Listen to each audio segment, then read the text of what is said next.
अजीत डोभाल जी एक ऐसी शख्सियत है जिनके जीवन पर धुरंधर जैसी कई फिल्में बन सकती हैं और हर फिल्म 1000 करोड़ से ज्यादा कमाने का दम रखती है। राजनीतिक पक्षपात के आरोपों से लेकर पाकिस्तान में घुसकर आतंकवादियों को खत्म करने तक उनके जीवन में ऐसे ऐसे किस्से हैं जिन पर कई धुरंधर बन सकते हैं। वो इंसान जिनके लिए आईबी के नियम बदले गए, जिनके कारण पद की अवधि घटाई गई और बाद में एनएसए बनने के लिए नियम तक बदल दिए गए, उनका हर कदम एक धुरंधर कहानी है। भारत के डिफेंस एटीट्यूड को बदलने से लेकर घर में घुसकर मारेंगे जैसी सोच तक अजीत डोभाल ने सिर्फ फैसले नहीं लिए बल्कि पूरे देश का माइंडसेट बदल दिया। सर्जिकल स्ट्राइक्स, धारा 370, बालाकोट एयर स्ट्राइक, हर घटना अपने आप में एक धुरंधर है।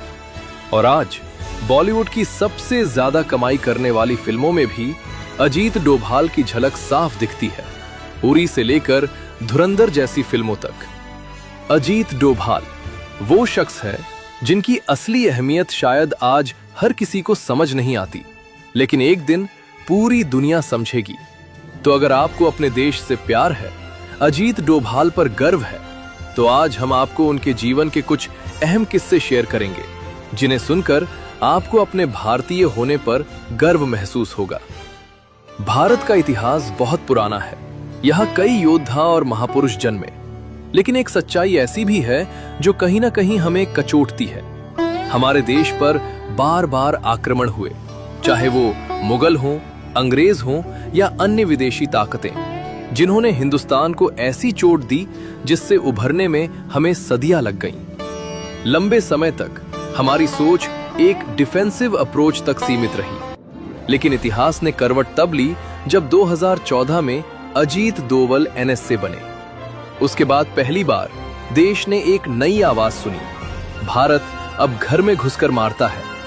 अब हम सिर्फ बचाव नहीं करते, जवाब भी देते हैं। कंधार की उस फ्लाइट में हवा तक भारी लग रही थी, हर चेहरा डर से जकड़ा हुआ था और उसी के बीच जहूर मिस्त्री हाथ में हथियार लिए कैबिन में घूम रहा था। उसकी आवाज ऊंची होती जा रही थी, हिंदू एक डरपोक कौम है, तुमको बचाने कोई नहीं आएगा। अचानक उसने एक यात्री को सीट से खींचकर खड़ा कर दिया। पूरा कैबिन सन्नाटे में डूब गया, कोई हिल भी नहीं रहा था। सबकी नजरें उसी एक पल पर टिक गईं। तभी उसने चाकू निकाला और एक यात्री को मार दिया। फिर कुछ ही सेकंड में ऐसा हुआ जिसने पूरे विमान में बैठे हर इंसान को अंदर तक हिला दिया। इसी दौरान भारत की तरफ से बातचीत की जिम्मेदारी अजीत डोभाल जैसे अधिकारी पर थी, जो सामने बैठकर हर शब्द को तौल रहे थे, क्योंकि उनके हर फैसले के पीछे सैकड़ों जिंदगियां जुड़ी हुई थीं। लेकिन उस समय हालात ऐसे थे जहां हर विकल्प अधूरा और हर कदम जोखिम भरा था। वो पल वहीं खत्म नहीं हुआ, वो एक याद बन गया, एक ऐसा घाव जो समय के साथ दब तो गया लेकिन मिटा नहीं। डोभाल साहब वो शख्स है जो एक बाज की तरह अपने शिकार पर नजर बनाए रखते हैं। सालों तक सही समय का इंतजार कर सकते हैं, लेकिन जैसे ही मौका मिलता है उसी बाज की तरह इतनी सटीक और तेजी से वार करते हैं कि दुश्मन को संभलने का एक भी मौका नहीं मिलता और खेल वहीं खत्म हो जाता है। कंधार का बदला अजीत डोभाल जी ने कैसे लिया, ये हम इस वीडियो के अंत में देखेंगे, लेकिन उससे पहले आइए अजीत डोभाल के कुछ ऐसे साहसिक और अद्भुत कार्यों पर नजर डालते हैं जो आपको उन पर और भी अधिक गर्व महसूस कराएंगे। 1970 का दशक था जब भारत के उत्तर पूर्व में स्थित मिजोरम की पहाड़ियों में बगावत की आग तेजी से फैल रही थी। लाल डेंगा के नेतृत्व में मिजो नेशनल फ्रंट एक अलग राष्ट्र की मांग कर रहा था और चारों तरफ हिंसा, डर और अस्थिरता का ऐसा माहौल बन चुका था जिसने भारत की एकता को सीधी चुनौती दे दी थी। स्थिति इतनी गंभीर हो चुकी थी कि सरकार को एक ऐसे व्यक्ति की जरूरत थी जो बंदूक से नहीं, दिमाग से इस विद्रोह को खत्म कर सके। और इसी समय इंटेलिजेंस ब्यूरो ने अपने सबसे तेज और जोखिम उठाने वाले अधिकारी अजीत डोभाल को मिजोरम भेजने का फैसला किया। अभी उनकी नई नई शादी हुई थी, लेकिन उन्होंने अपनी पहचान बदलकर अपनी पत्नी अरुणी के साथ मिजोरम में प्रवेश किया और वहां पहुंचकर उन्होंने सीधा युद्ध नहीं बल्कि विद्रोह की जड़ों को समझने की रणनीति अपनाई, जहां उन्हें पता चला कि लाल डेंगा की असली ताकत उसके 7 कमांडर्स हैं और अगर इन्हें तोड़ दिया जाए तो पूरा आंदोलन अपने आप बिखर जाएगा। यहीं से एक ऐसा प्लान तैयार हुआ जो किसी भी स्पाई थ्रिलर से कम नहीं था, क्योंकि उन्होंने उन्हीं 7 कमांडर्स को अपने घर खाने पर बुलाया। अपनी पत्नी से कहा कि कुछ मेहमान आ रहे हैं और उनके लिए मिजो खाना तैयार किया जाए। लेकिन जब दरवाजा खुला तो अंदर हथियारों से लैस खतरनाक आतंकवादी थे और बाहर भी पहरा लगा हुआ था।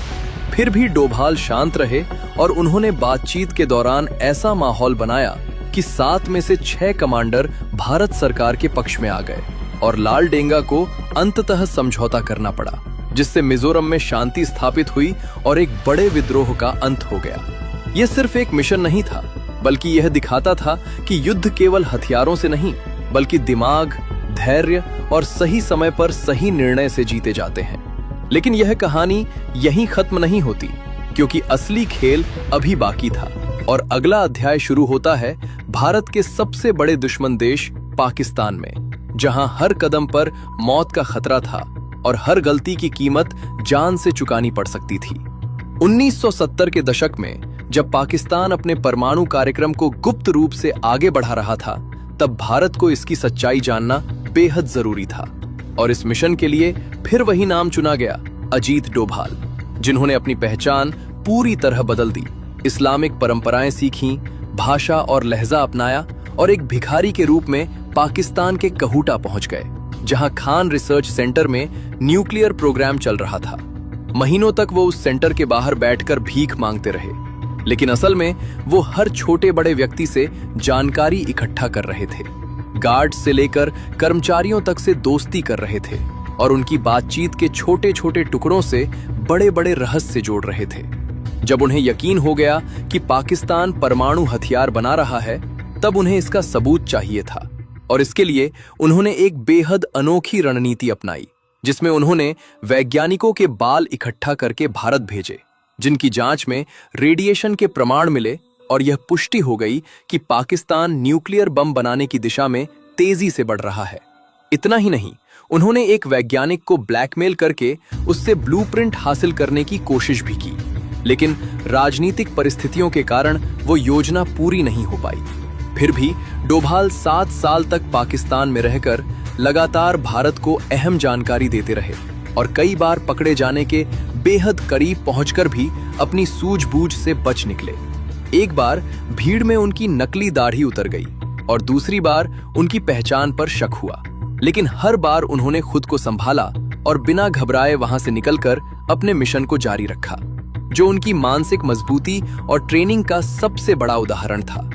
भारत लौटने के बाद भी उनका काम खत्म नहीं हुआ, बल्कि और भी चुनौतीपूर्ण हो गया, क्योंकि पंजाब में खालिस्तान आंदोलन अपने चरम पर था और उन्होंने वहां भी दुश्मनों के बीच घुसकर उनकी पूरी रणनीति समझी, जिसका इस्तेमाल बाद में ऑपरेशन ब्लैक थंडर में किया गया, जिससे आतंकवाद की कमर टूट गई। इसके बाद कश्मीर में भी उन्होंने एक बड़े आतंकी को अपनी तरफ करके न सिर्फ आतंकवाद को कमजोर किया, बल्कि लोकतांत्रिक प्रक्रिया को मजबूत करने में भी योगदान दिया, जो उनकी नेगोशिएशन स्किल्स का एक और उदाहरण था। कश्मीर की वादियों में उस समय हालात सामान्य नहीं थे, क्योंकि सड़कों पर अक्सर कर्फ्यू लगा रहता था। रात होते ही गोलियों की आवाजें सुनाई देती थी, पत्थरबाजी आम हो चुकी थी और कई इलाकों में लोग अपने ही घरों में कैद होकर डर के